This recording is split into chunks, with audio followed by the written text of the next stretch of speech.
Good evening. My name is Josh, and I'll be your conference operator. At this time, I would like to welcome everyone to the NHSC Loan Repayment webinar. All lines have been placed on mute to prevent any background noise. After the speaker's remarks, there will be a question and answer session. If you'd like to ask a question during this time, simply press star followed by the number 1 on your telephone keypad. To withdraw your question, press the pound key. Thank you. I'll now turn the conference over to Diane Fabi-King. Thank you so much. Good evening. Thank you for joining us for the National Health Service Corps Loan Repayment Program Guidelines webinar. Tonight you'll hear from myself as well as Aisha Faria, Habiba Lomax, and Gary Halady. The goal of tonight's webinar is to help you understand the program requirements in order to successfully complete your service. We're trying to give you need-to-know information, some tools and resources that you can share. During the webinar, we encourage you to participate by asking questions. You may ask questions online, and our speakers will respond at an appropriate point during the presentation. If you'd like to submit a question, you may type into the chat box that's located on the right side of your screen. In addition, you'll be able to go through the online audio call and ask a question according to the operator's information for coming through that phone line. And more importantly, we'd like to make sure that at the end of the presentation, you also participate in our evaluation. We really appreciate you taking some minutes to fill out the form that will come up on the screen at the very end, because we do want to improve and continue to improve all of our future sessions. So again, we thank you for joining us, and we hope you find tonight's webinar helpful. I think I've gone over the session objectives, providing an overview of the NHSC Loan Repayment Program, and also about continuation contracts, as well as information about our Division of Regional Operations. We're also going to try to give you those need-to-know information tools and resources for your completion and introduce you to some of the NHSC service support team members. So let's talk about our key partnerships and our service guidelines. Well, as you know, you've signed the NHSC LRP contract, and this has provided you an opportunity to serve as a full-time or half-time clinical service at an approved NHSC member site. As an NHSC provider, you'll receive your salary and benefits from your practice site. However, your employment compensation package is completely negotiated by yourself and that NHSC site. When we talk about our partnerships and our benefits, we think about, of course, what are the benefits to our providers? Well, we believe at the NHSC that one of the most important benefits is the rewarding life experience that you will have in providing health care to those who would not have received it. And of course, in addition, service awards are up to $60,000 for 2 years of primary care based on the participant's outstanding balance of qualifying educational loans. And then again, you have some additional perks that we provide for our membership, which is access to free CEUs, NHSC newsletter, networking events, trainings, and of course clinical webinars that are designed specifically for our NHSC member providers. Sometimes we want to talk to you about what do you think the benefit would be for those who are actually at the sites. Our NHSC facilities do have benefits by having you come to their site or already located there. They get an opportunity to have providers of excellence. They find this as a great pool of providers that they can have to help sustain their organization in the communities that they serve in. And there's no additional money needed from the site to hire a recruiting agency to access a loan repayer. Loan repayers are right there. There's no need to have any money spent for any further recruiting. And of course, they reduce time away from the site because we provide opportunities for you to receive your program information and participate in CME sessions. So when you come to a webinar or if you come to a networking event, we try to make it so that it doesn't affect or impact the site itself. So those are great benefits for our site. We have 3 essential contracts: the NHSC LRP contract between yourself and the NHSC, the employment contract, again, which I indicated you have negotiated with your site, and of course the site application contract. This is the contract from our facilities that is between ourselves and the site to actually keep you in place at an NHSC approved site. We believe that these 3 key partnerships really are the basis of our organization. They make for a great triumphant, as we like to call it. The National Service Corps could not be what it is without our NHSC member providers who could not serve unless we had approved NHSC clinical practice sites. So, where do you practice? We do assist providers in finding clinical practice opportunities in the areas of greatest need. Healthcare professionals are providing outpatient primary health care services to populations that are in our health professional shortage areas that are known as HPSAs throughout the country. Traditional NHSC sites do include federally qualified health centers, outpatient clinics, certified rural health clinics, critical access hospitals, and FQHC lookalikes. Federal sites that serve our underserved communities also include the Bureau of Prisons, Immigration and Customs Enforcement, and Indian Health Service. I do want to mention that federal sites that are not included in this list of federal sites would be veteran hospitals. So we want to make sure you're aware of that. The federally qualified lookalike sites do actually meet our VPHC criteria for funding under Section 330, but they do not actually receive that funding in the sense that they meet all the criteria and qualifications but don't receive the additional monies. Community health centers are a category of an FQHC, and other types that are listed under that include healthcare for the homeless and migrant health centers. So, what are your service requirements? I'm sure all of you are asking that question. And as you know, licensure and certification requirements are required to be maintained with a professional license or certificate in your discipline or specialty in the state where you intend to practice. Additional requirements and/or exceptions apply to awardees who match to a federal position: psychiatric nurse specialists, health service psychologists, clinical social workers, marriage and family therapists, and licensed professional counselors. Full-time and half-time clinical practice. Each of you is signed a contract for either full-time or half-time at an approved NHSC member site in your discipline and specialty for which you were awarded the LRP contract. You do have a practice agreement that was created for your files here at NHSC to specify the individual arrangements that you've had between you and your NHSC approved site that is regarding your employment, but it is again not your employment contract. It does list the names of the approved NHSC practice sites that you will be working in, and it will note the start and end dates of your service commitment. So I'm going to turn this over to Aisha Faria so she can take us from here. Aisha? Sure.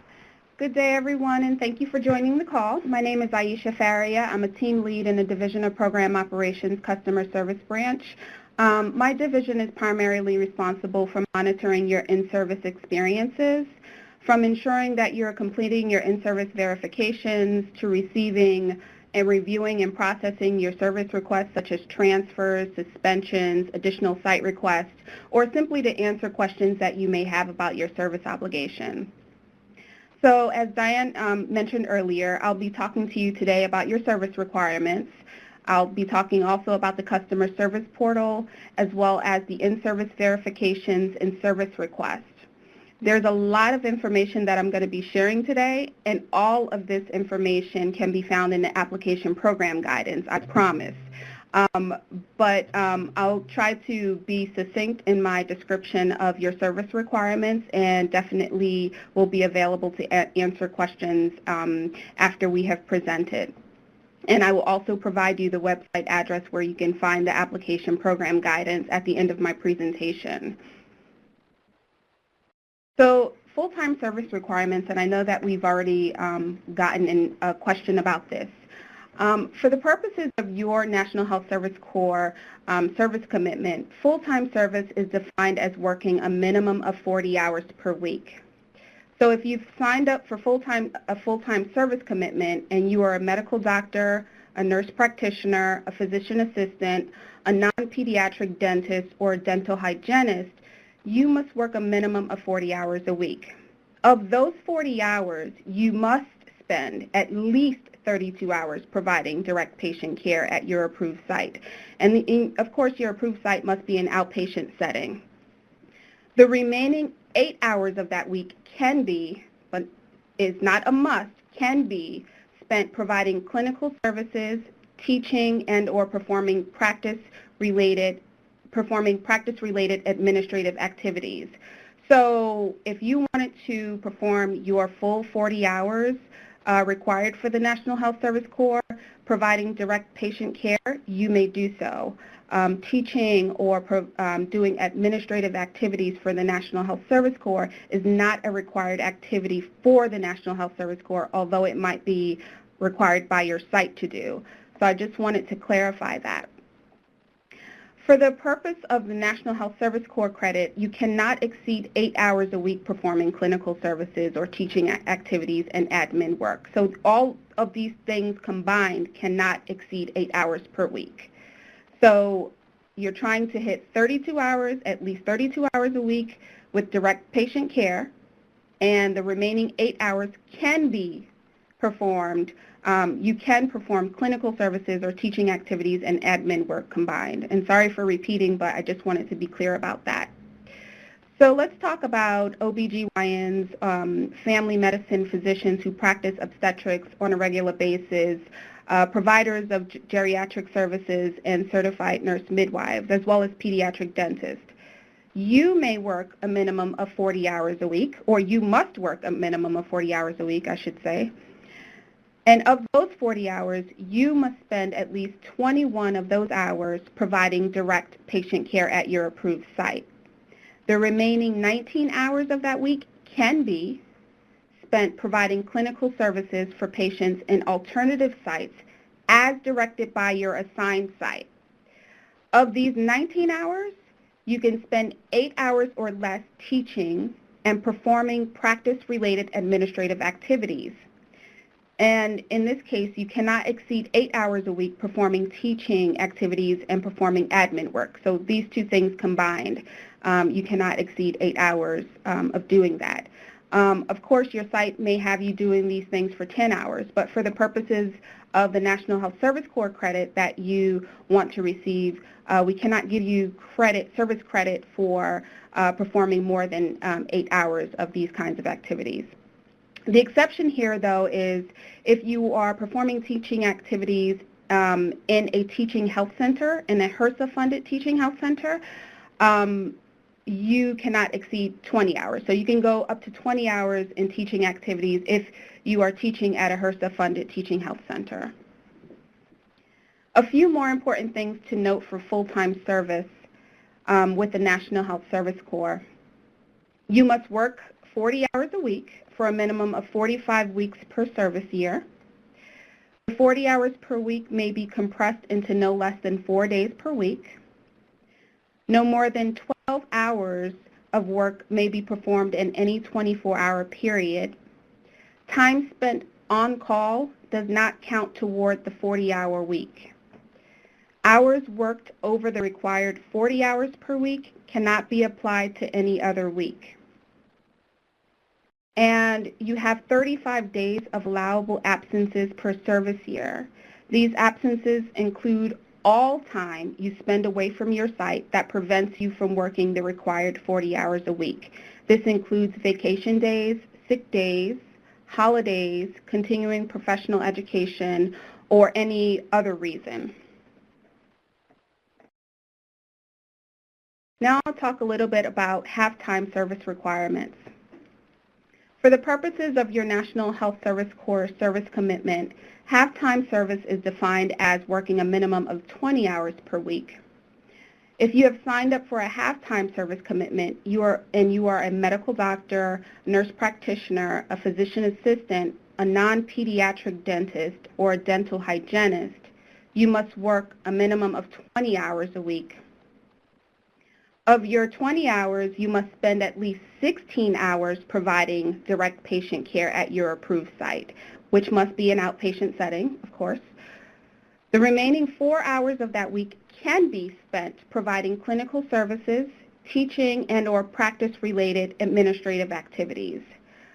Time spent providing clinical services, teaching, or performing administrative work, all of these combined, should not exceed 4 hours per week.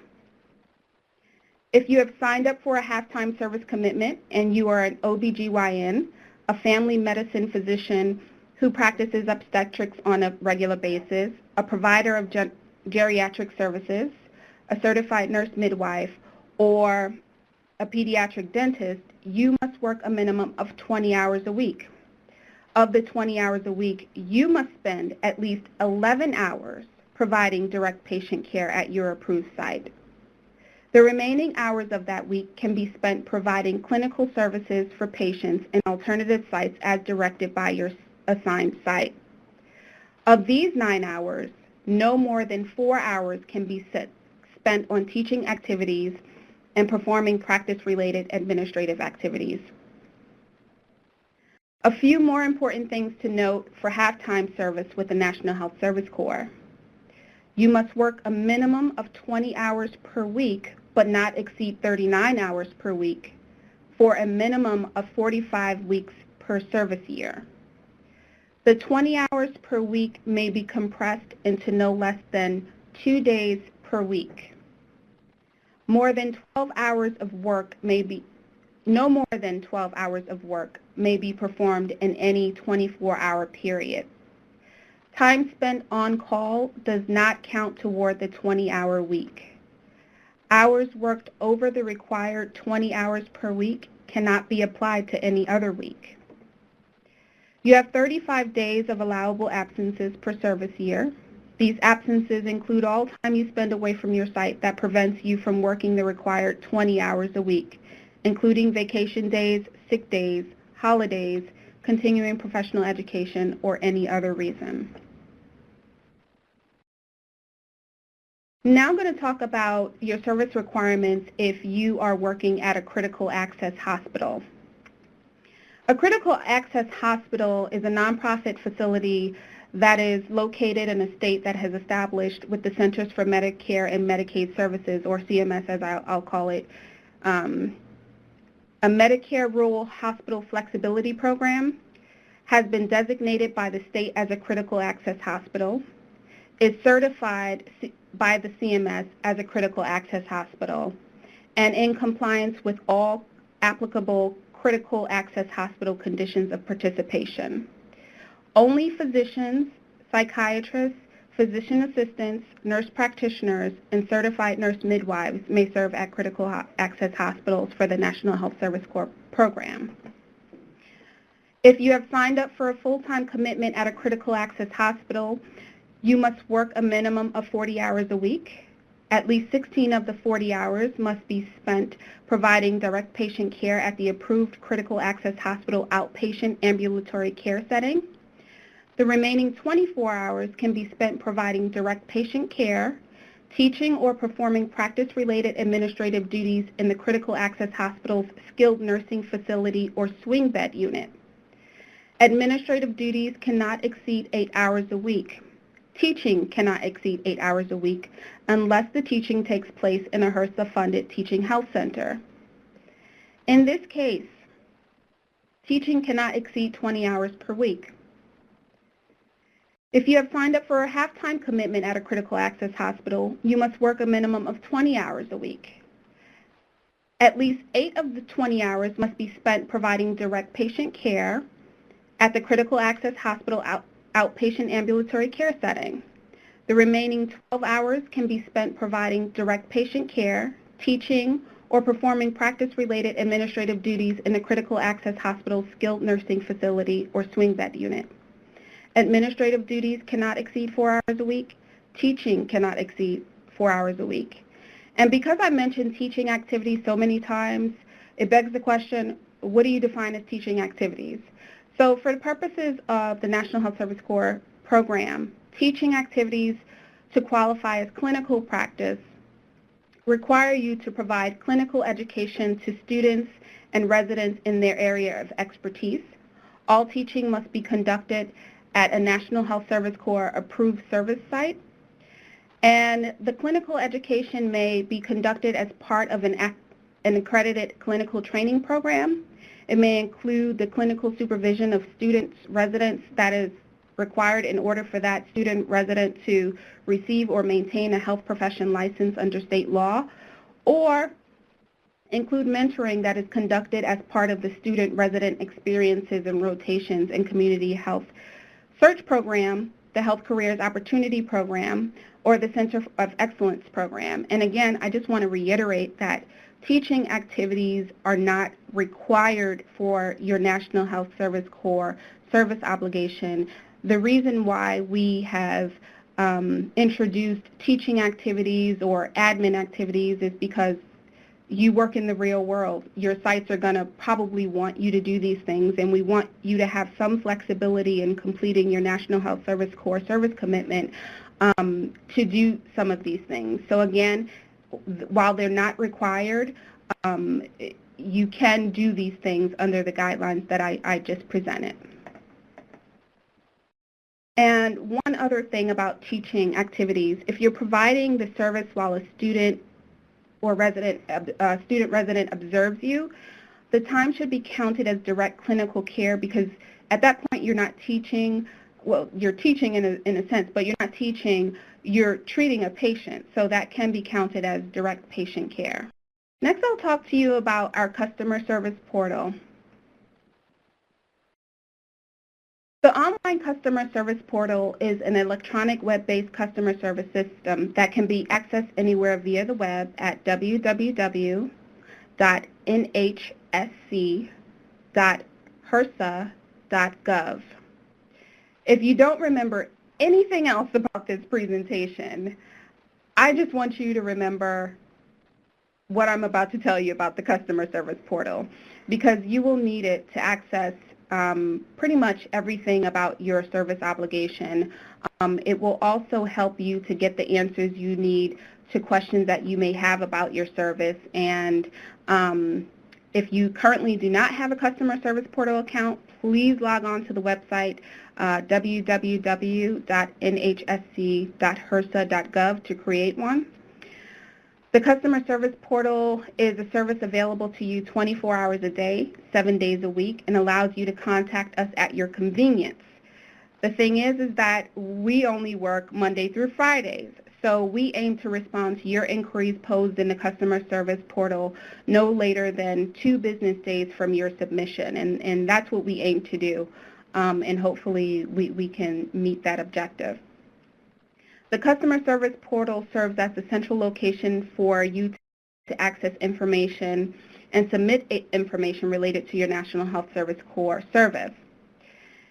In the customer service portal, you will be able to complete in-service verifications, submit service requests such as adding additional sites, reassignments, transfer requests, medical suspensions, and half-time conversions. You will also be able to submit inquiries regarding your National Health Service Corps service and update your contact information and view your contract information, including your estimated end date.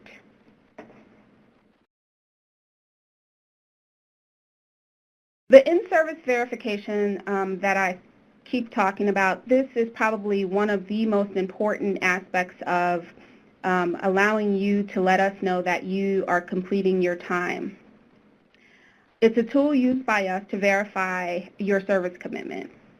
And your in-service verification must be current and reflect the National Health Service Corps sites where you are approved to complete your National Health Service Corps obligation.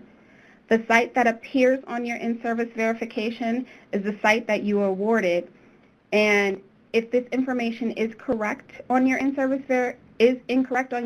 verification, you will need to let us know immediately. As mentioned previously, you are allowed up to 35 work days per service year. I see there are a few questions about that out there on the chat, away from your assigned site. If you exceed 35 absences in a service year, your obligation end date will be recalculated and extended workday for workday. In verifying your service, you will enter any time spent away from your National Health Service Corps approved site during regularly scheduled work hours that takes you below your required number of hours that you are supposed to work. So again, that's 40 hours for full-time and 20 hours for half-time service. Time away includes holidays, continuing professional education, time that you take, vacation time, annual time, sick leave, and maternity leave that is less than 12 weeks. Or if, for instance, your site just closes, you will also have to count those as absences.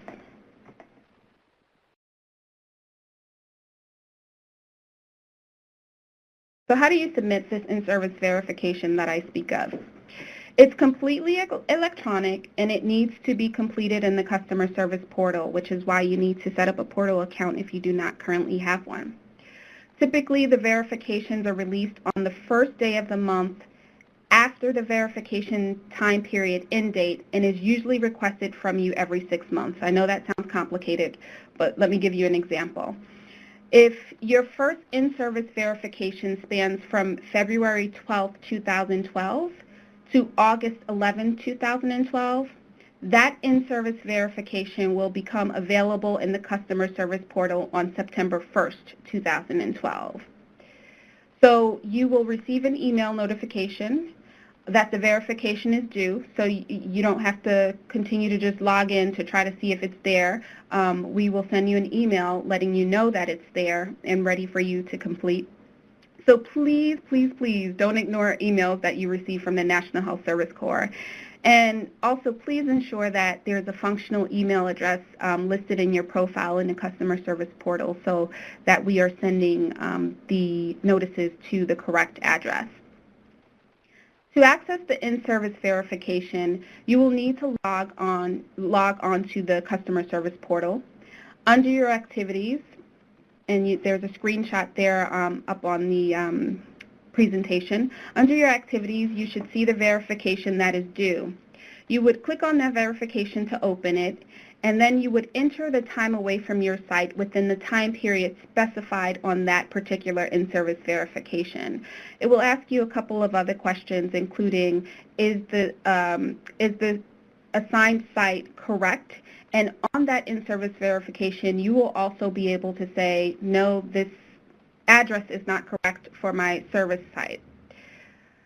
Time away should be entered in days, so the units is days that you can put in, and the system does accept fractions and decimals. So for instance, it will accept the 1.5 for 1.5 days away from your site. Once you have entered the information requested of you, you will submit it electronically through the portal. The verification then electronically goes directly to your assigned site's point of contact, and they should also have a portal account and sign up for a portal account. And one thing to note here is that the National Health Service Corps point of contact may be different from your immediate supervisor. So you should be aware of this and try to identify who your point of contact is at your particular site, because they are the ones who are going to be verifying your time. Once your site's point of contact has reviewed what you have submitted, they may either reject it, in which case it comes back to your portal account. You must then correct it and then send it back to them via the portal. Or they may approve it, and this would mark your verification complete.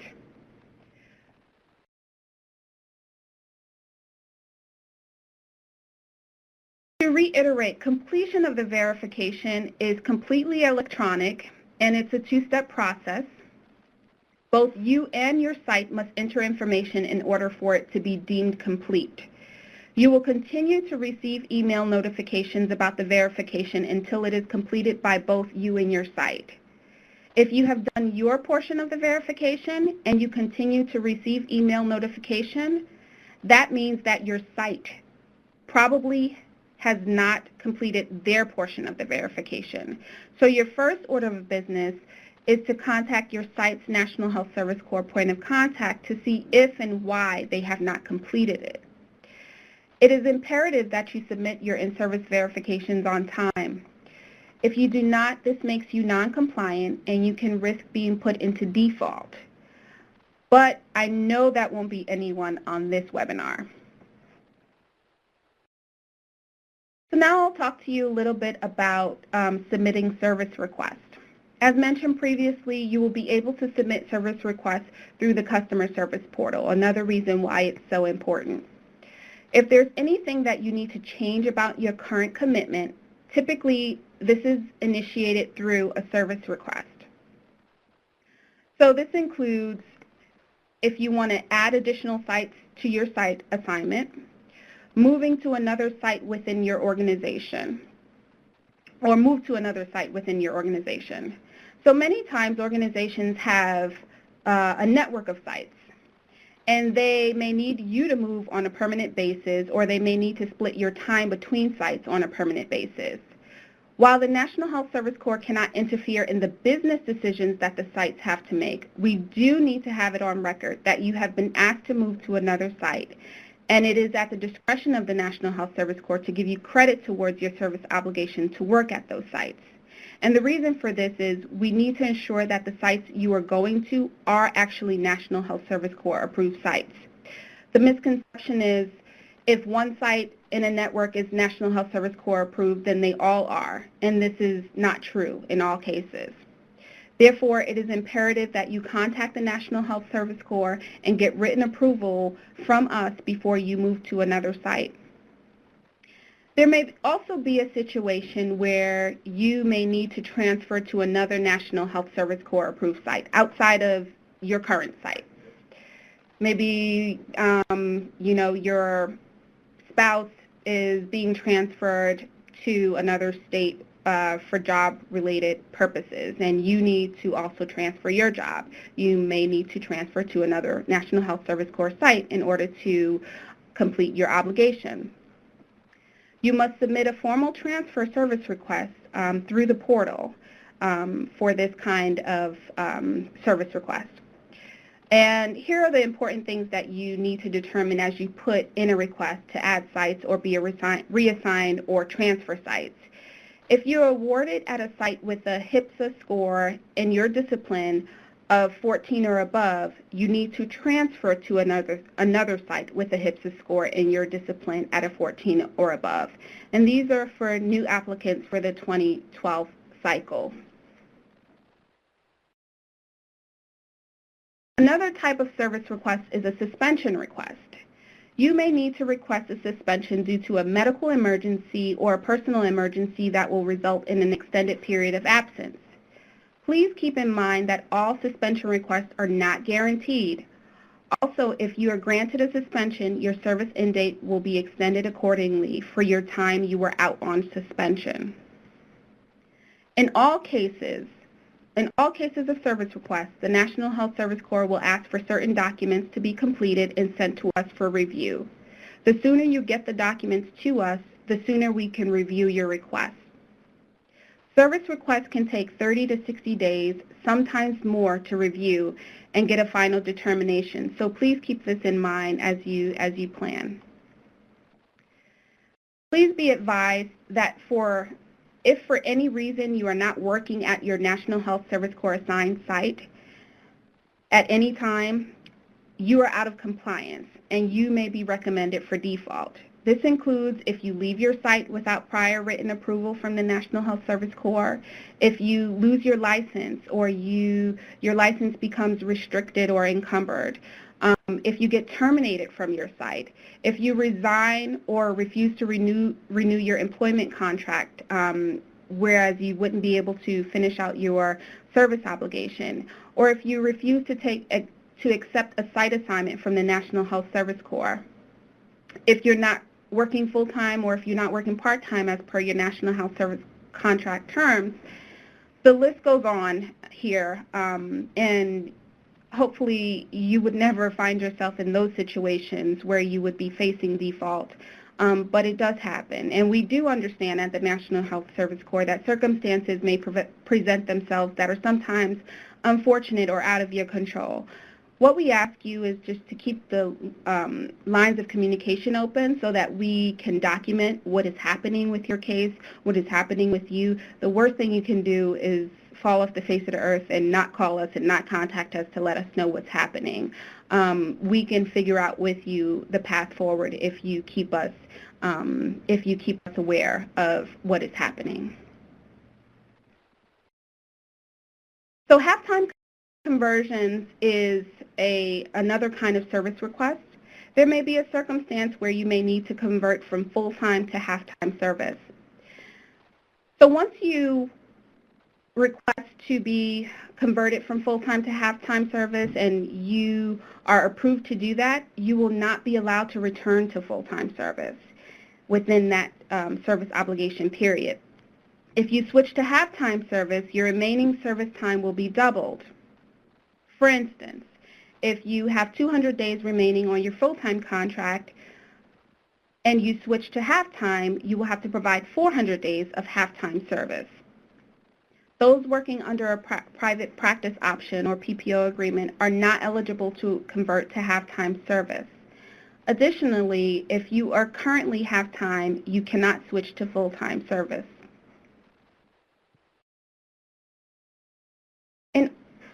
In order to request a conversion, you must contact the National Health Service Corps.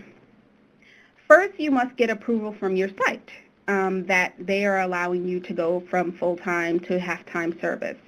And the National Health Service Corps will request confirmation in writing from your site. You must be in good standing with the National Health Service Corps, and that means making sure your in-service verifications are up to date, making sure you've been in contact with us about converting your service, and that you are actually serving at the site that you've been awarded to serve at. And you must complete and submit a conversion request form and sign a half-time contract addendum to modify your original contract. You can access the forms in the web addresses here on the presentation. For those of you who don't have access to the presentation or who may just be listening in, the web address is http://forwards/partners/index.html. Remember, the conversion request must first be approved by the National Health Service Corps before you can begin half-time service. Pending further questions at the end of this entire presentation, this concludes my portion of the presentation. And I'd really like to personally thank you all for your commitment to provide health care to the underserved populations in our nation. I do know that I just provided a lot of information, and it may be a lot to take in all at once. I see the chat line just has a lot of questions there, and I will definitely try to answer all of your questions at the end of the presentation. As mentioned earlier, all of the information that I just went over can be accessed on the following website. It is http://NHSC.HRSA,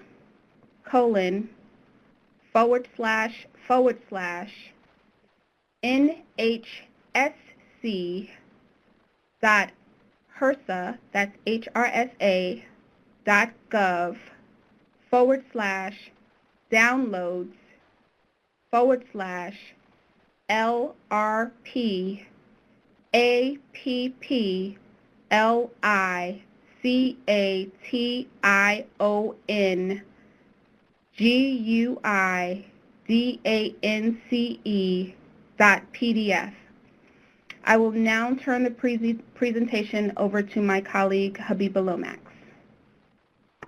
Good evening, everyone, and welcome. As Aisha and Diane has already stated, I am here from the Loan Repayment Branch, and what we do here is we make sure that you stay in the program. You're happy with your site, and you have more loans that you would like to get rid of, and we want to make sure that we help you do that. So if you decide to stay at your site or move to another NHSC site upon approval, here's what we can do to help you. First, what is a continuation contract? A continuation contract is a one-year extension of your current NHSC LRP contract to serve at your NHSC approved site of record from the end of your last contract, which is normally your first original 2-year contract, or if you've already completed that and you did one continuation, you can continue on until you basically have all of your loans paid off. NHSC providers are awarded additional funds to further reduce their outstanding educational debt that was previously approved by NHSC. So basically, your loans that you submitted when you first started your original contract is what we approve, and until those loans are, you can continue to go through the program until those loans are paid off. You can add additional loans. However, They had to have been obtained before you entered the program. So you cannot add any new loans that you obtained while you started the program. Continuation applications are assessed against the program guidelines that are in place for the fiscal year.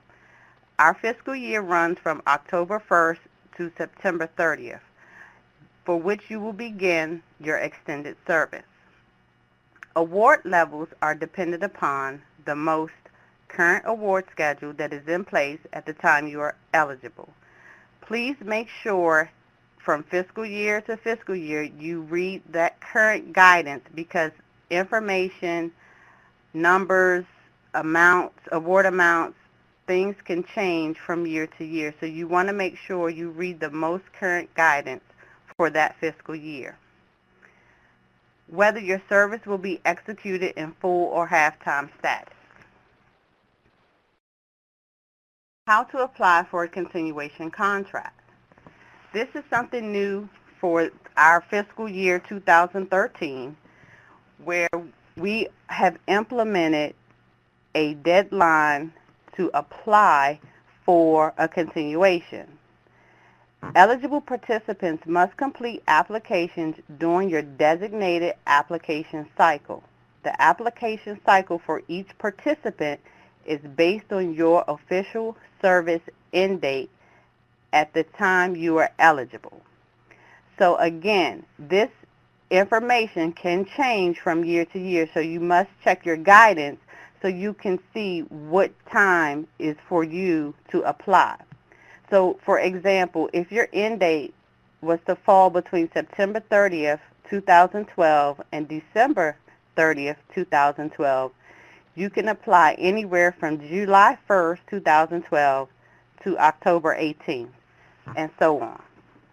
Once the application cycle is open, the continuation application all access link to complete and submit your application will be live by logging into your customer service portal. So in your portal, you'll see apply now for a continuation. You will also receive an email at least 30 days prior to that time to remind you that within 30 days you will be eligible to apply for a continuation. Applications submitted after the deadline will not be considered. Participants will not have the opportunity to submit an application during a subsequent continuation application cycle. So again, make sure you check the scheduled time for you to apply prior to, when the application guidance comes out for that fiscal year, because you want to make sure you do not miss that opportunity to apply for a continuation if you still have loans that you need to pay. Before you apply for a continuation contract, there are some things that you need to make sure that are in place and you have done your due diligence to take care of. As Aisha mentioned, your service requests and in-service verifications are very, very important to maintain and keep up, because this can also affect if you receive a continuation or not.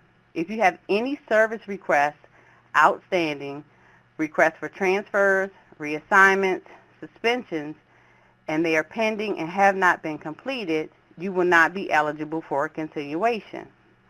Requests for conversions to half-time should be made and approved prior to beginning to work on a part-time basis. This can also prevent you from receiving a continuation. If you and your employer transition you to work on a part-time basis prior to submitting a conversion request and prior to it being approved, you will be out of compliance, thus not eligible for a continuation. Now, I will say, if you wish to convert from full to half-time, you can do that at the time of your continuation, but your original contract has to be completed. So you cannot do it before without requesting a conversion. However, if you wish to apply for a continuation and you want to change from full to half-time, you may do so at the time of your continuation application. Transfers and reassignments that are submitted and or processed after the current contract end date will prevent you from submitting an eligible continuation application. In-service verifications. To remain eligible for a continuation contract, all in-service verifications must be submitted to the on-time and consistently throughout your NHSC service period. So you must make sure, again, as Aisha stated, that you check your portal for your verification forms and they are submitted in a timely manner. You have your site submit them in a timely manner because this can prevent you from, again, receiving a continuation award.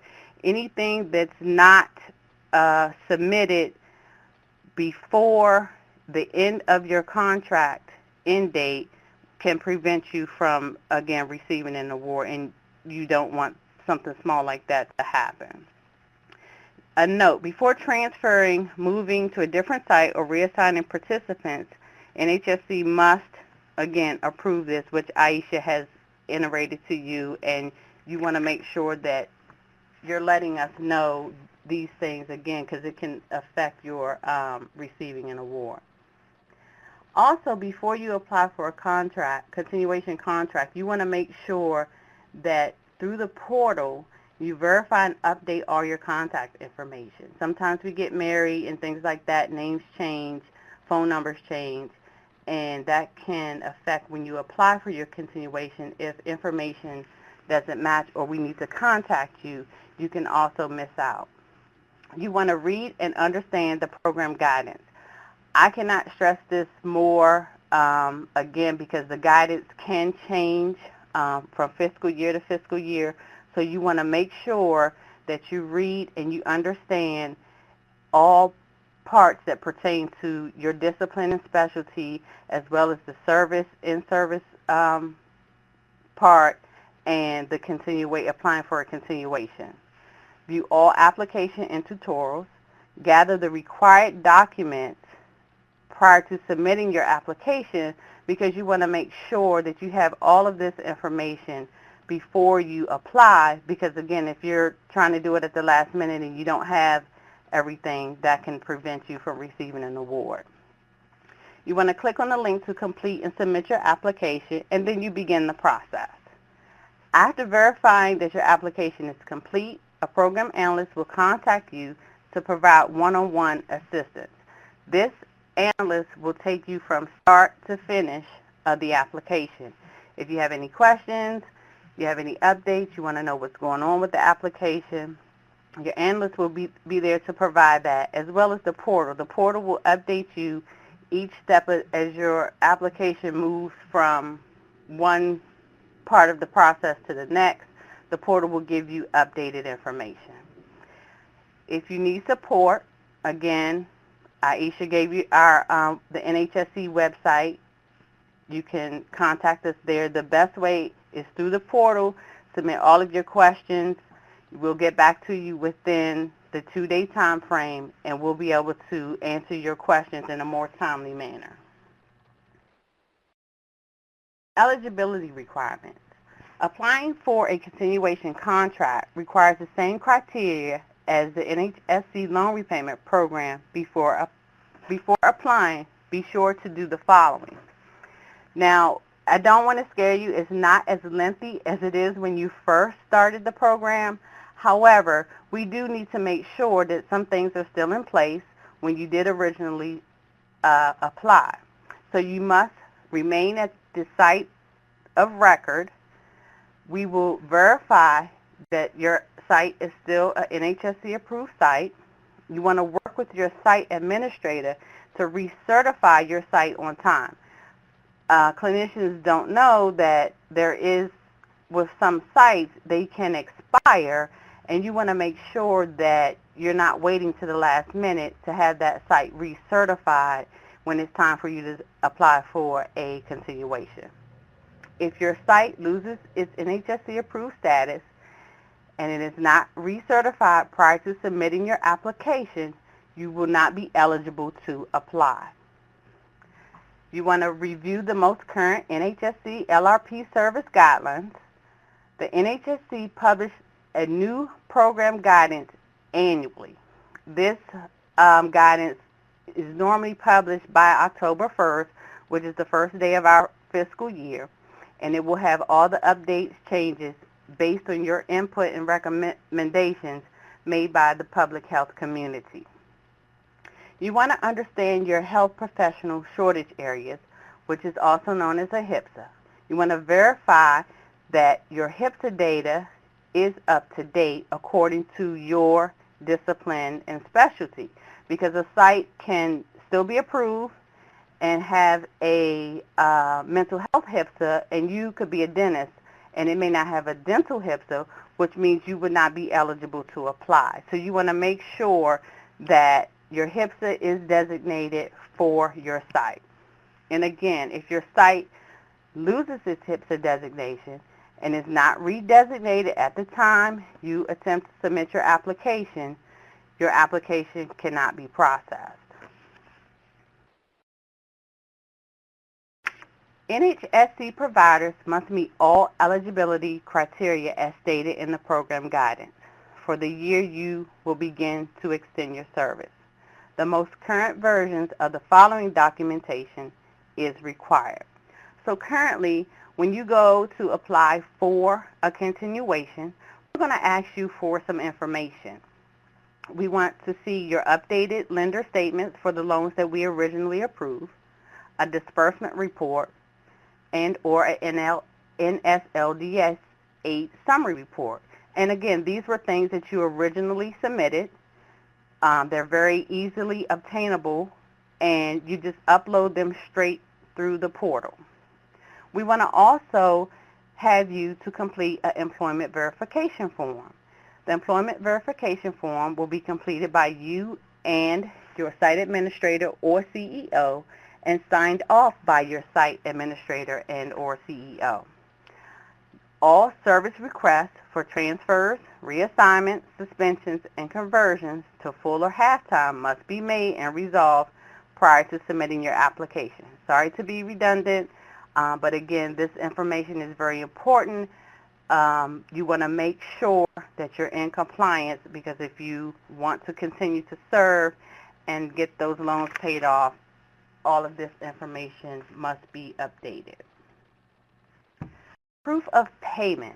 This is also very important.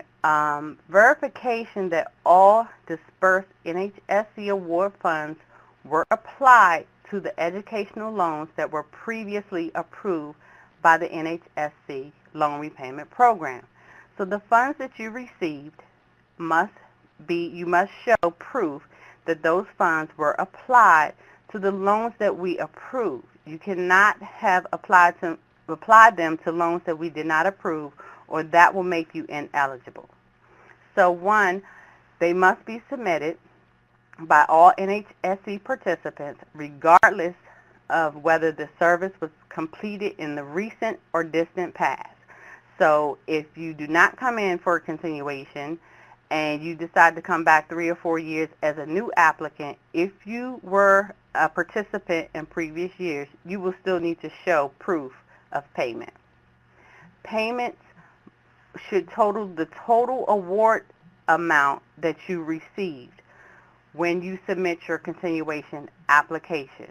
So if you apply, if your deadline to apply is 60 days before your end date, all funds, you must show proof that all funds have been paid.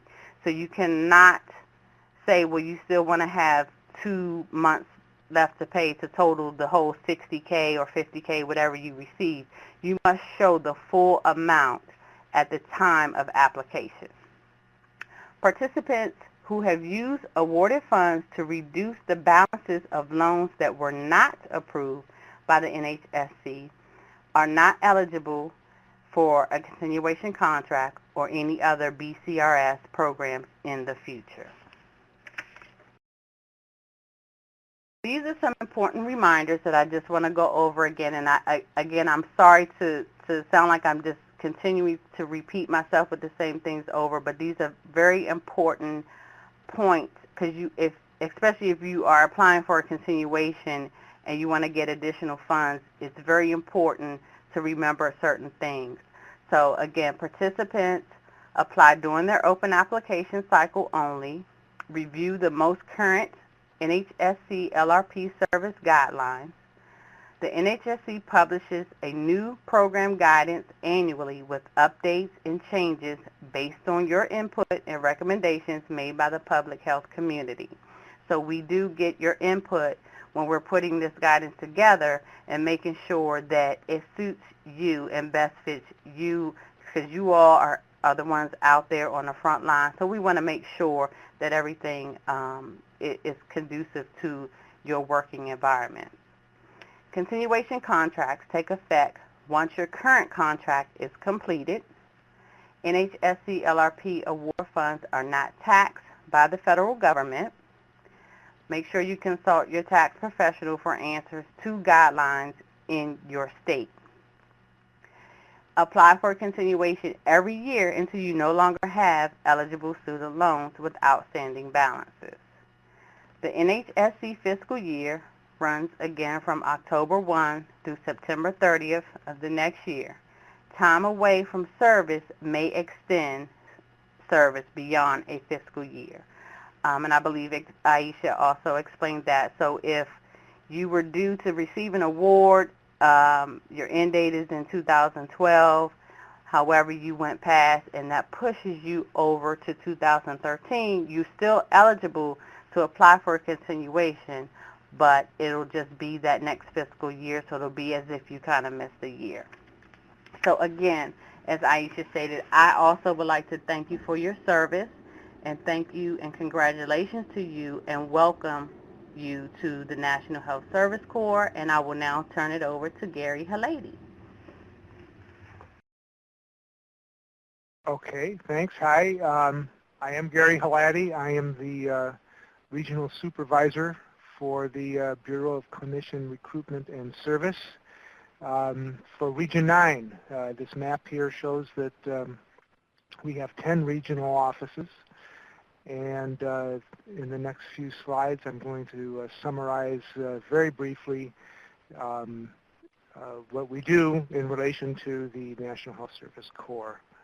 One of our main activities is that we actually get out on the ground and visit National Health Service Corps sites and providers. There are approximately 14,000 approved sites around the country, and we have only 10 offices in the field, so we're not able to get around to visit everyone every year, but we try to get to visit every site at least once every 3 years. When we do visit, we meet separately with the site administration and with the National Health Service Corps providers. With the site administrators, we review their compliance with the National Health Service Corps program requirements, and then we meet separately and confidentially with the National Health Service Corps clinicians on site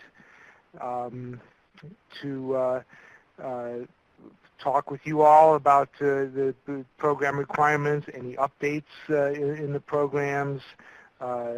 We talk with you about any concerns that you may have about your work or the site. And then we submit a summary of our visit to the site administrator that would include any issues that need to be addressed in order for the site to remain in compliance with the program and to assure that you all are provided sufficient opportunity to meet your service requirements. We are also responsible for reviewing and approving new site applications as well as site recertifications. Each site is supposed to be recertified once every 3 years. The recertification and the new site approval does not necessarily require a site visit.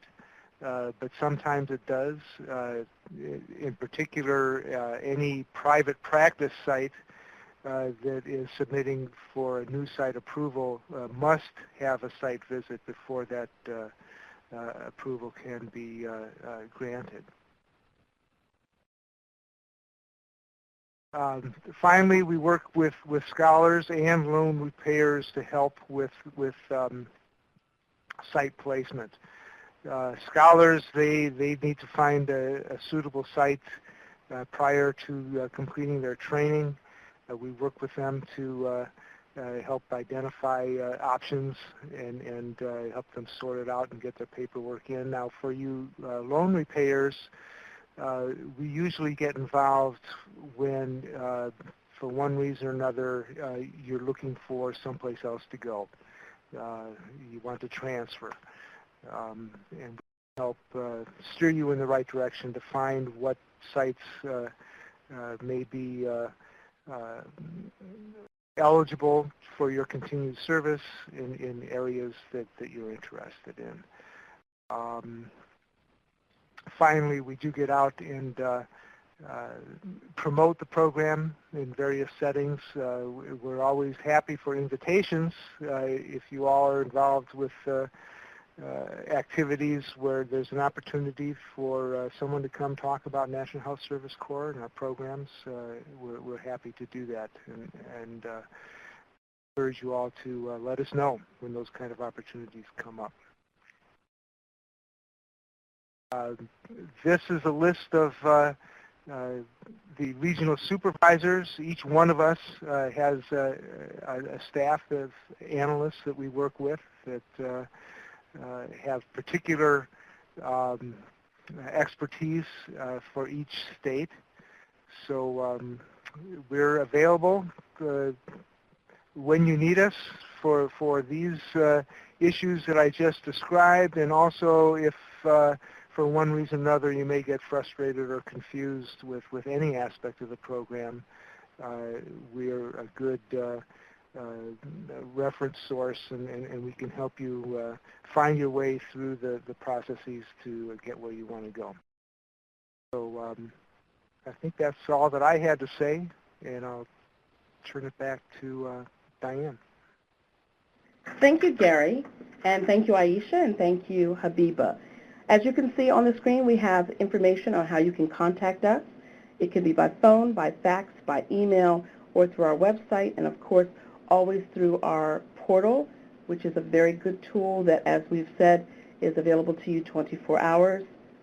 And then we have additional available resources. I think I've seen some of the questions coming up through the chat that relate to some of these resources, including the health professional shortage areas, applications, job opportunities, which is our new job center site, and Office of Personnel Management, and some of the links to some of our partner state primary care offices, information on cultural competency, and other funding sources and professional associations. Finally, we want to welcome you to the National Health Service Corps, because you are the Corps. You are one of over 40,000 caring providers who have served as members of the Corps, and many of our NHSC members have chosen to remain at their sites long after their service commitment is completed, and we hope that you'll be one of those as well. Now that you're a member of a distinguished program that brings high-quality health care to communities and people without access to health care services, we hope that you'll be able to stay with us and continue to bring in others who may be involved in helping those who are in underserved communities. I'm going to turn this over to our operator for a moment to see if there are any questions that are on the phone line. We do have several questions that we see in the chat line. I believe Aisha has answered some. I have answered some, and we will continue to go back now, take a pause, and read through those that we may not have gotten to. And while we do that, if there's anyone who is on the phone line who'd like to ask a question over the phone line, we'd like to take those questions now. And at this time, to ask a question, please press star 1 on your telephone keypad. Again, star 1 for any questions.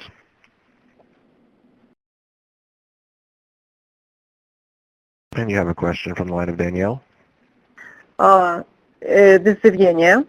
Yes.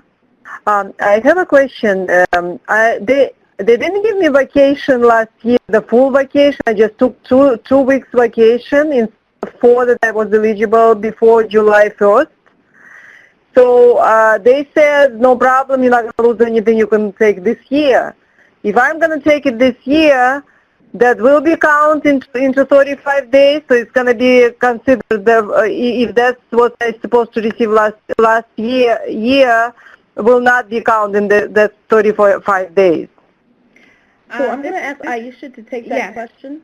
Yes, this is Aisha. Yes, you will have to count that vacation time taken this year within the 35 days of your allowable absences. And the reason for this is that, as Diane explained earlier, your contract with your site or your personnel negotiations with your site are separate from your National Health Service Corps obligations. So, you know, I understand that they didn't allow you to take it last year, but for all intents and purposes, for your service obligation that you're serving with us, you do have to count those days as days away from your site. And as long as you're not going over your 35 allowable absences in a year, you should be okay. You're going to be okay either way. If you go over your 35 allowable absences within a service year, your contract end date will be extended accordingly, and that will be workday for workday. Did I answer your question? You mean if I happen to be on vacation longer, then I will be working longer on the site? That's what you're saying? If you are on vacation and within the service year that we are talking about, you have exceeded 35 absences, then time will be added on to the end of your contract. Yes. But there is no any other punishment than that. I would hope not. Stay all the time. I really like the place, so hopefully I'm gonna stay. But so for me, it's not like a punishment. I will stay there anyway. Yeah, you will count. I just want to know if there is any risky business if I actually take my vacation that I'm supposed to have. Yeah, I mean, when you get into situations where again, we can't get involved in site and employee issues. We certainly don't want you to have excessive absences because in that case, some sites may terminate you for that reason. We don't want you to go back to your site and say, well, the National Health Service Corps said I can take my vacation and nothing happens to me.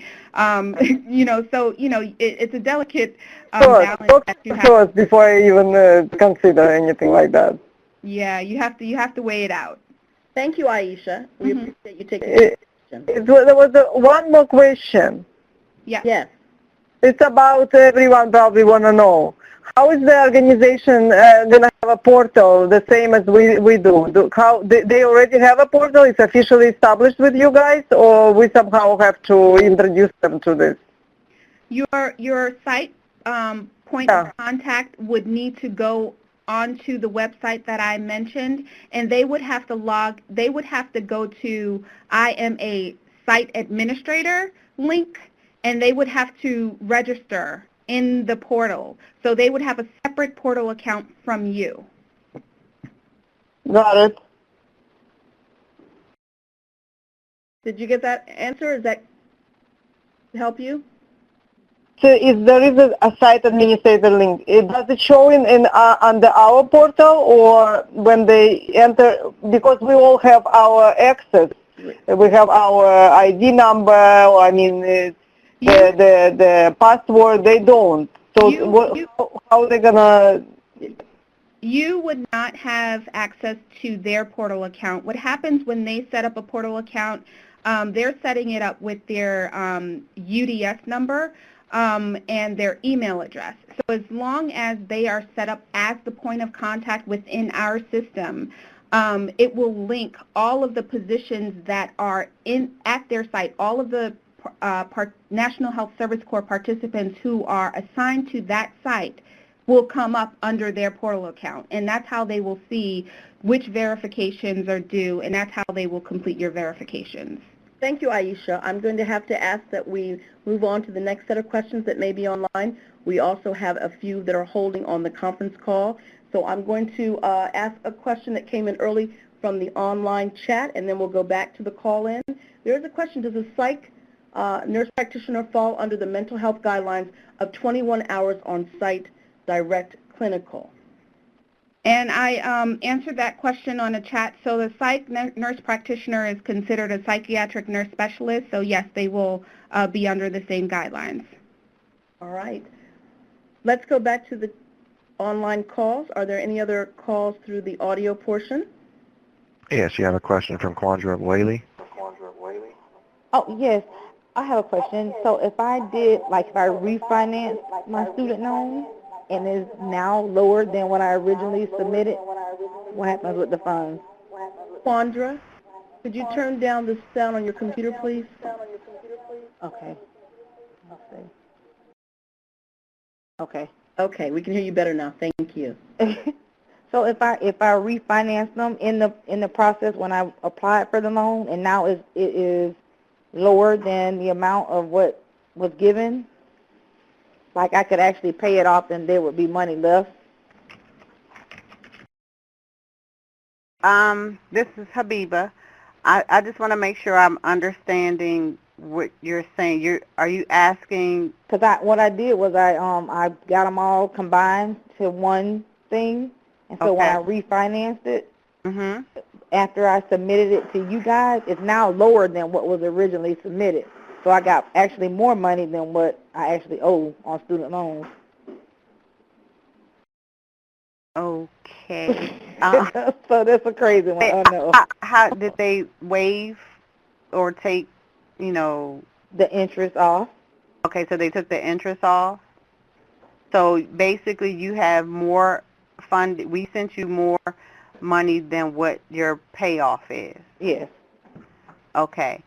So I would suggest maybe we would need to talk offline because that you would have to do something with that additional money.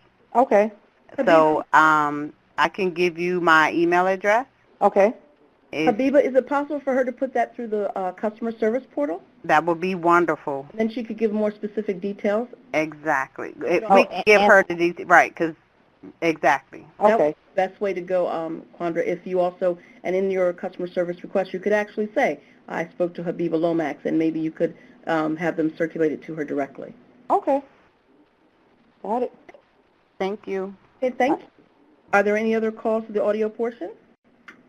Currently, there are no other questions in queue. Okay, let's take some of the questions that I see coming through. I know Aisha has been answering several of them. The most recent one I see is if I am scheduled to see 20 clients a week for a total of 20 hours, but I have 2 clients cancel their therapy session, do I only get credit for 18 hours for that week? Aisha?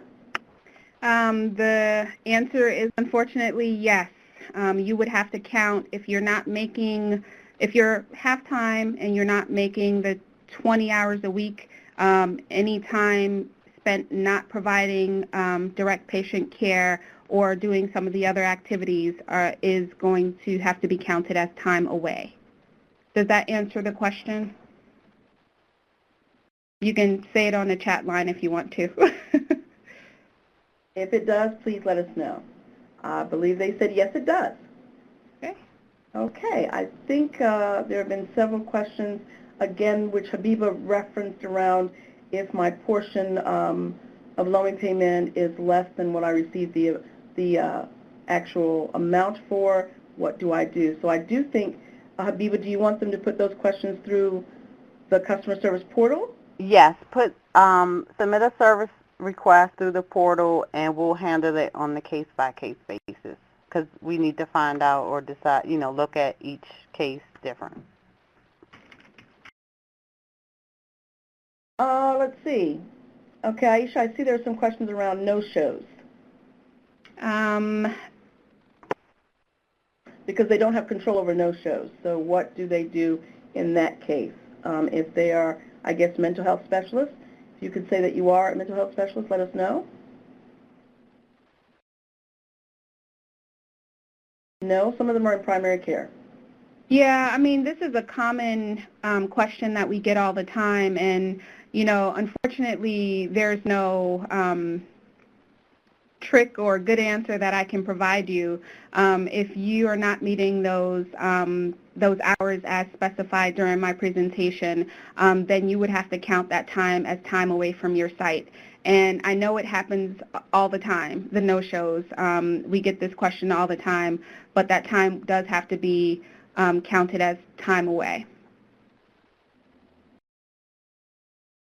Okay, let's go back to the call-in line. Operator, are there any others waiting in the queue? Currently, there are no questions. Okay, I have a question here. I'm working full-time in family medicine. Do I have to keep track of how many patients I see? Do I have to worry about keeping track of no-shows? What I would answer that question that you should keep the most meticulous records around your service time. And the reason I say that is because we have had a few cases where LRP participant put in number of days missed, a number of days missed away from their site, and they send it on to their site administrator or site point of contact, and site point of contact is saying, no, you didn't miss that many days, you missed this many days. So, it behooves you to take, to track your patient hours and to have a record of that so that you have something to show to your site in case there is a disagreement.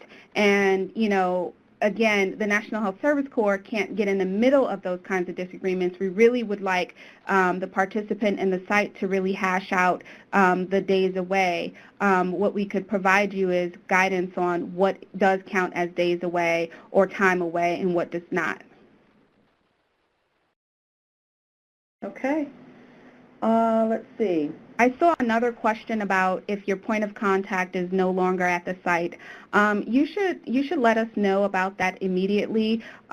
Technically, the site is really supposed to let us know about that so that we can identify another point of contact.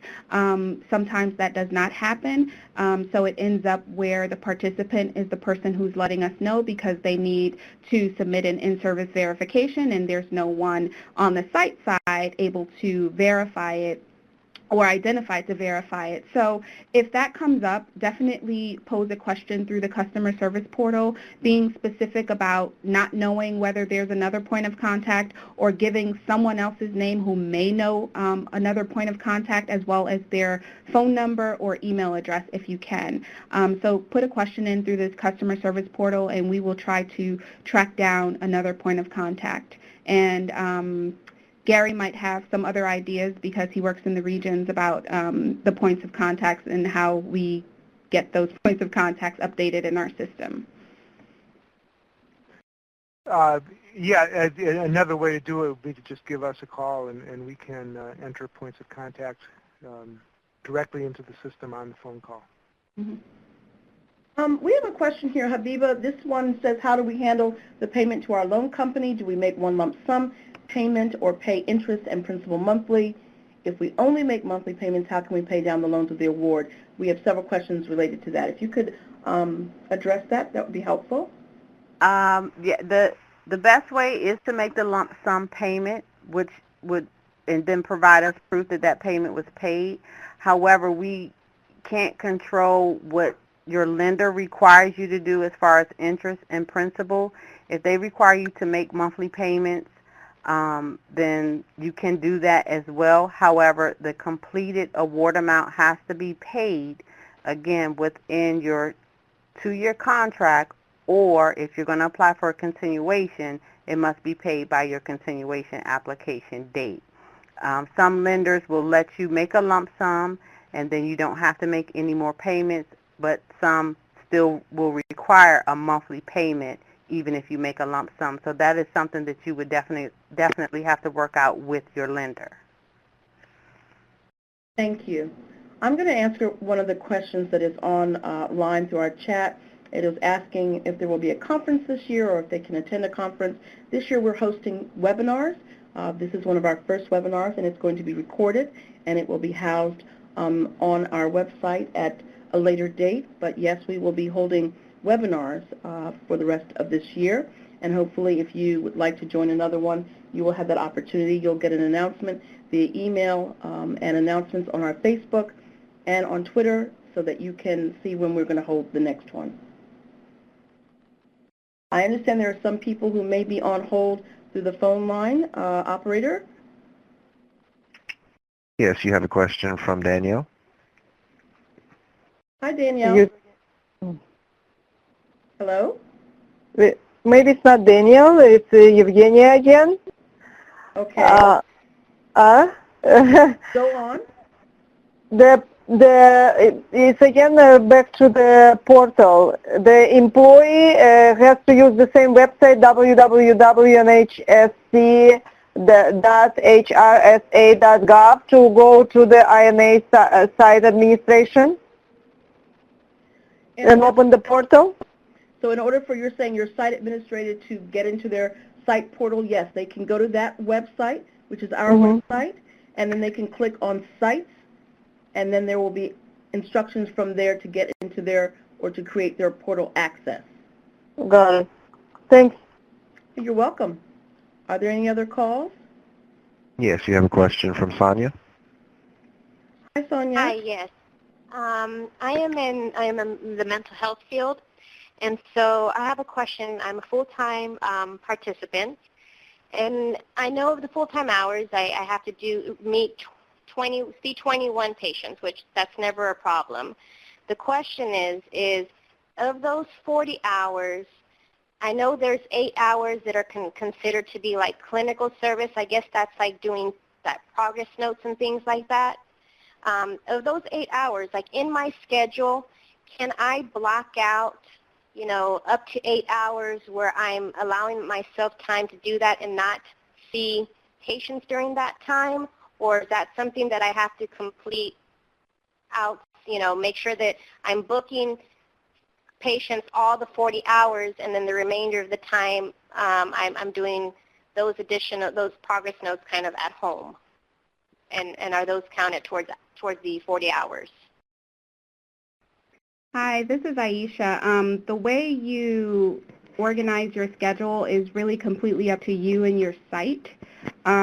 So I don't want to steer you in one direction and your site says, no, we're booking you for 40 hours and that's it. So it's really up to negotiating with your site about that. Does that answer your question? Yes. Okay, I guess my additional question to that is, let's say in a week I do meet 21 hours, but the remainder of the time, there was either no shows or I'm doing additional things like making phone calls or doing CPS reports or doing other things. So long as I'm doing other things at the site that is pertaining to my clients, that's counting towards my hours at the site in that 40-hour week. Is that correct? So long as the additional activities that you are doing is not exceeding the 8 hours of teaching or the 8 hours of teaching and admin combined. Does that make sense? No, say that again.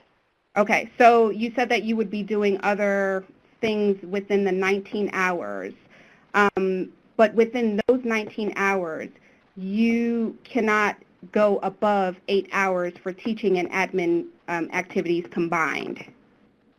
Okay, so what is considered, let's say I see 30 patients and I'm doing 8 hours of admin. Those additional, 2-3 hours, what would that be considered?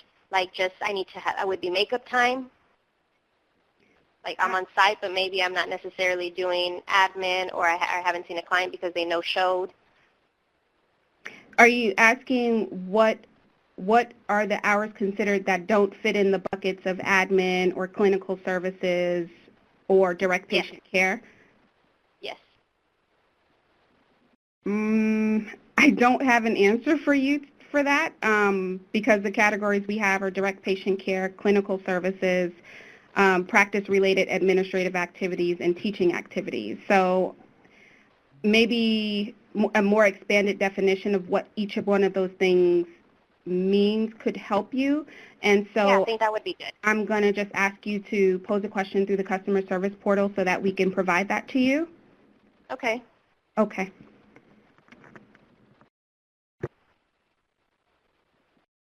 Let's see, what else do we have here?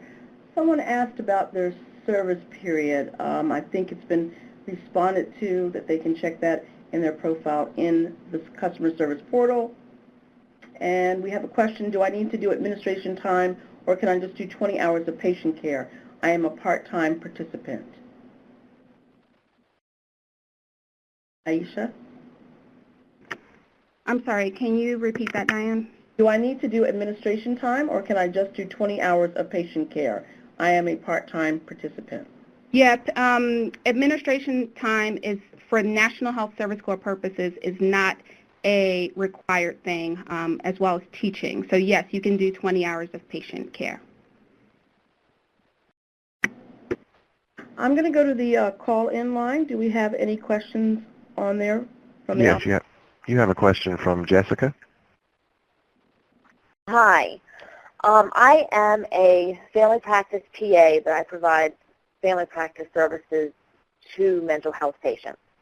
So I'm kind of in the same boat I think a lot of the mental health providers are with the no-shows.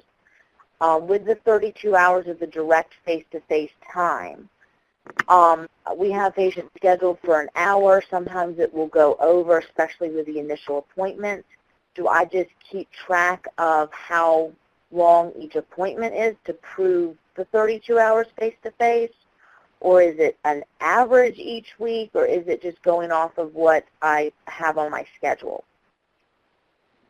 Again, the way that you count it and the way you and your site work it out is like between you and your site. What I would do if I were you is try to track it as close possible. I would not rely on an estimate, to be honest with you, just because you just never know, you know, what your site may say or how they might, if they might reject your in-service verification. So, you know, how meticulous you are with tracking is really up to you. It's really up to your personal style. Okay. And then with the no-shows, I will have Sundays, especially when it rains, because I have a lot of patients that walk to our clinic, that my entire day will just not show up.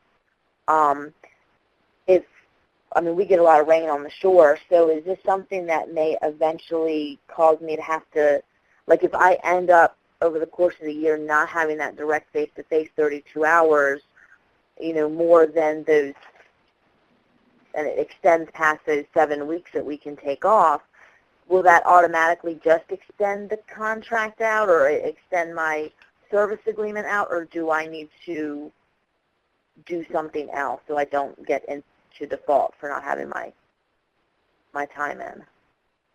So currently we are chatting internally about the no-shows, that question that has come up, and I believe one thing, and our regional offices believe another thing, and I want to get more clarification on that before we go down the road of answering the question of no-shows. Diane, will we be able to send out like a mass email after the call about clarification with no-shows? We can do that to those who are on this particular webinar. We can. Okay, that's perfect. Okay. But to answer your question about any time that falls short of, I'm sorry, I didn't pick up if you were full-time or part-time, but anytime I'm full-time. Full-time, anytime that falls short of that 40 hours, then you would count it as time away. But again, we want to clarify the no-shows issue for you before we continue to answer questions about it. Okay, great. Thank you. Mm-hmm. Okay, just again, we'll clarify that if you are on this webinar with us, we will be able to send out that information probably later on in the week. Are there any other questions from the operator? And currently, there are no other questions in queue. We did have a question about what the person I think is referencing as a disproportionate share hospital and whether that was considered a critical access hospital. I will have to say that I am not certain. It is. It is. It is? Yes. That was from Jamie, so the response is, the answer is yes. It is, but with any situation where you are questioning whether a site is one thing or another, I would definitely encourage you to pose a question through the customer service portal just so that we can verify that. But typically in the cases of critical access hospitals, they will also know if they're, a disproportionate share hospital, they will also know if they're a critical access facility. So you can ask them, but you can also try to verify with us as well. We have another question here, Aisha. Are satellite clinics of FQHCs automatically an approved site if we work at the main site? Gary would be best to answer that question. Gary? Yeah, satellites of FQHCs are automatically approved as National Health Service Corps sites. So if that person is actually working at a satellite site and the main site, that would need to make sure that it was within their scope of what they've agreed to practice at for the National Health Service Corps. So we have that information that you are at. Well, yeah, the satellite needs to be within scope of their grant as a federally qualified health center. So it's always good if you're going to be assigned to a new satellite site to confirm with us that it is approved. Thank you. We have a follow-up question. Can we talk a little bit about what to do for maternity leave? I'm not sure what that means, but if you'd like to come onto the call line and clarify that, that would be fine. I don't know if we have any others on the call line. Again, press *1 for any questions.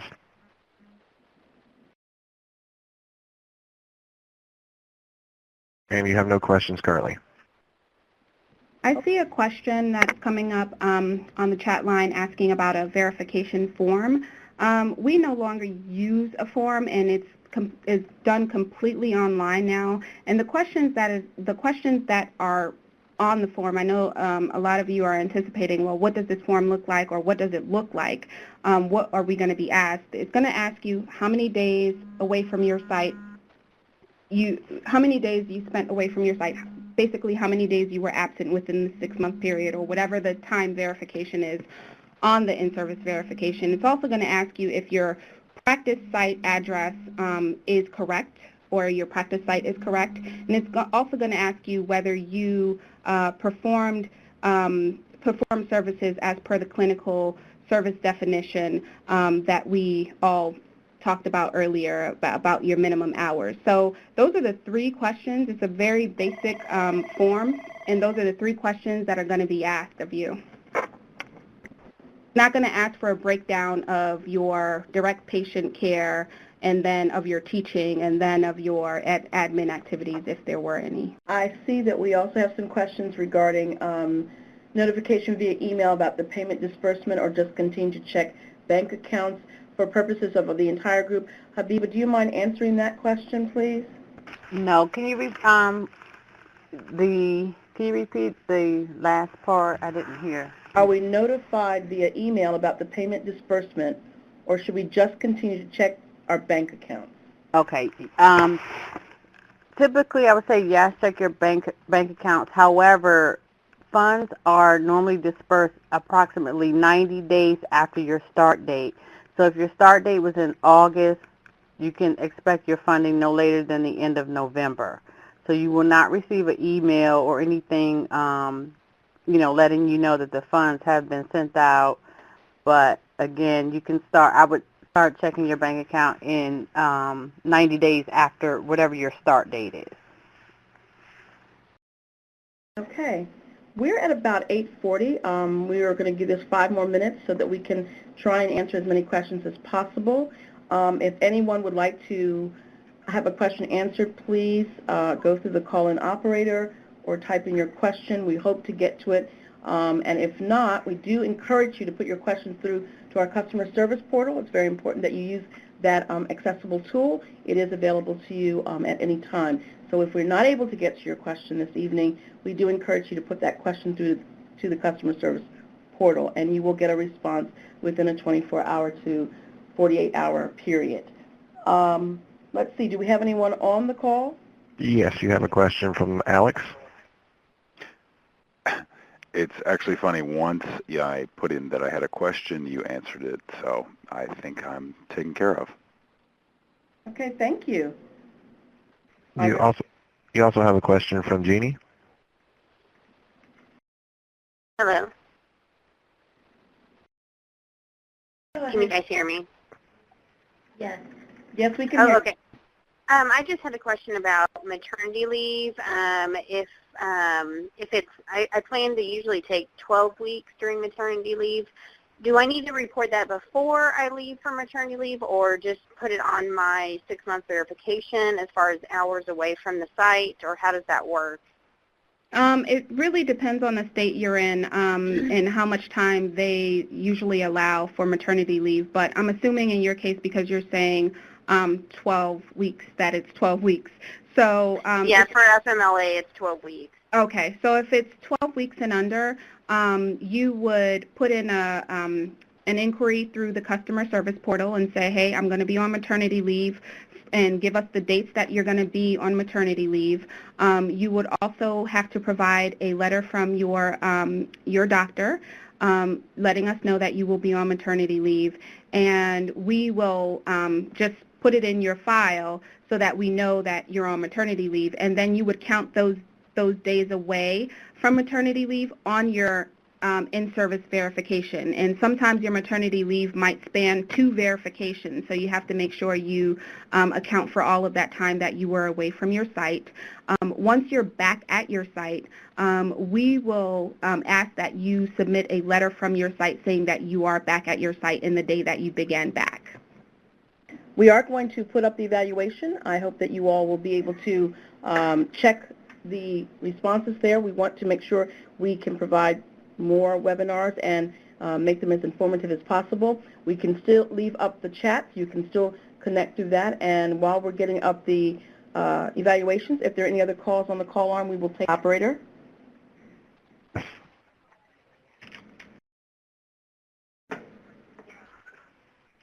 Are there any calls coming in through the call line, operator? No, you have no questions at this time. Okay. We are trying to make sure we get this placed up here so that as many of you as possible can actually respond to our evaluation. So if you do have a question at this time, it might be best to put it through the call line. Operator, could you provide them how they should do that again, please? Yes, you just press star 1. And currently there are no other questions. All right. Well, at this time, I will ask you to please respond to our evaluations that are coming up. We do hope that this has been useful to you and helpful to you in terms of communicating with us and also in terms of moving through your service requirements. We will host another webinar coming up, and we'll be posting that on Facebook and contacting you via email. So if you have questions that have not been answered now, we really encourage you to please send that to the customer service portal. We'll be able to keep up the chat for about another 5 minutes or so. So if there are questions there, please put them through. I don't know if, Aisha, you have any comments you'd like to make as closing and wrap up? I just, on the chat, put the link to the application, fiscal year 2012 application and program guidance. Many people are have more questions about the hours requirement, and it's all outlined in the program guidance. So I'm hoping that you guys can access that link. All right. Again, we're going to try and keep the chat going for a little bit, but we will definitely ask that you complete the answers to these questions for your colleagues, and I'll give it about 5 more minutes on the chat line, and then we will be able to shut down and just leave up the questions for you to answer. So if there are any more questions through the call-in, this is the time to ask, or if there's anything else through the chat, this would be the time to post that now. Yeah, and Diane, I'd just like to remind everyone to get familiar with our website for National Health Service Corps. There's a wealth of information there, all these program guidelines, listings of approved National Health Service Corps sites, job openings, program requirements. It's all there. So it's a very useful resource, and I encourage you to get familiar with it. Absolutely. Thank you, Gary. Habiba, any closing thoughts that you'd like to share? No, again, I just want to reiterate to make sure that you read the guidance that pertains to your current year when you come in for a continuation. And if you have any questions, as Diane has stated, put them through the portal and we'll get back to you with answers to all your questions and making sure that, you know, this is a great experience for you. Thank you. Okay. Well, I will say thank you all for participating. I want to thank our speakers for staying with us. We want to make sure that we provide you as much information as possible from the National Health Service Corps and want to be available to answer your questions. So again, we thank you for joining us this evening. We hope that you'll look forward to other webinars that we're going to produce for you through over the course of the next couple of months, and also that we ask you again, please use the customer service portal should you have questions or need assistance. It is available to you 24 hours. And on that note, I will say thank you and good night. We will now complete the online chat and also the conference call line. So thank you again for joining us. Thank you to the speakers. This does conclude today's conference. You may now disconnect.